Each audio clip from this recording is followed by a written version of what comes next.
As-tu des conseils pour le sevrage d'héroïne? Faut-il arrêter direct ou par progression? Merci d'avance pour ta réponse. Je vais essayer de te répondre du mieux que je peux avec les connaissances que j'ai sur le sujet. Si je dis des bêtises, n'hésitez pas, ceux qui voient la vidéo, à me rectifier dans le fil de commentaires. Alors l'héroïne, on peut l'arrêter du jour au lendemain, mais c'est très très chaud parce que les signes de sevrage sont assez importants. Ce qu'il faut savoir, c'est que les signes de sevrage à l'héro, ça dure qu'une semaine. C'est assez troublant, mais c'est la vérité. Si c'est si difficile à arrêter, c'est parce que l'héroïne augmente de 200% le taux de dopamine dans le cerveau. Et la dopamine, je le rappelle vite fait, c'est le neurotransmetteur du plaisir immédiat. Donc ça met une sacrée douille à ce niveau-là. Et c'est donc pour ça que c'est si difficile, oui, à arrêter. Alors bien entendu, il y a des symptômes de sevrage qui sont psychologiques, justement à cause de ce fameux taux de dopamine qui se prend une sacrée douille, mais il y a aussi des symptômes physiques, à savoir des nausées, des vomissements, de la diarrhée et de la constipation. Donc passer une semaine comme ça dans cet état-là, c'est très compliqué.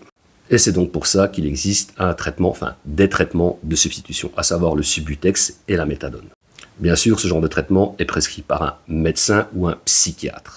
Et donc en fonction de certains facteurs, à savoir la taille, le poids, le sexe, l'âge, la durée de consommation, la quantité consommée, une certaine dose de Subutex ou de méthadone sera prescrite. Et donc ce sont des cachets qu'on va prendre par voie orale.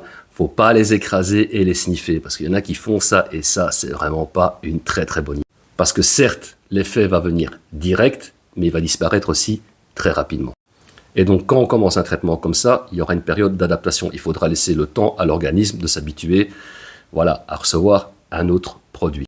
Et bien sûr, il faudra s'en tenir aux doses prescrites. Si on sent que les doses ne sont pas suffisantes, il faut directement aller chez le médecin et lui en parler. Il ne faut pas commencer à bouffer ses cachetons et à se retrouver sans pendant 4-5 jours, parce que là, ça va être de nouveau l'enfer et on risque de retourner vers l'autre produit. Et quand la période de stabilisation sera bien établie, alors là, on pourra retourner chez le médecin ou chez son psychiatre pour entamer un schéma régressif. Et là, de nouveau, quand une nouvelle dose sera établie, il faudra quand même de nouveau laisser le temps à l'organisme de s'habituer donc à cette nouvelle dose.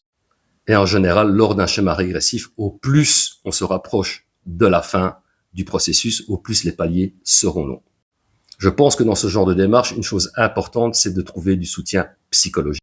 Donc pour faire une thérapie de base, pour comprendre et accepter pourquoi on en est arrivé là, mais aussi après travailler des stratégies pour lutter contre le craving, notamment en travaillant la gestion des émotions. Parce que quand on est trop excité, on va avoir envie, et quand on est trop down, on aura aussi envie.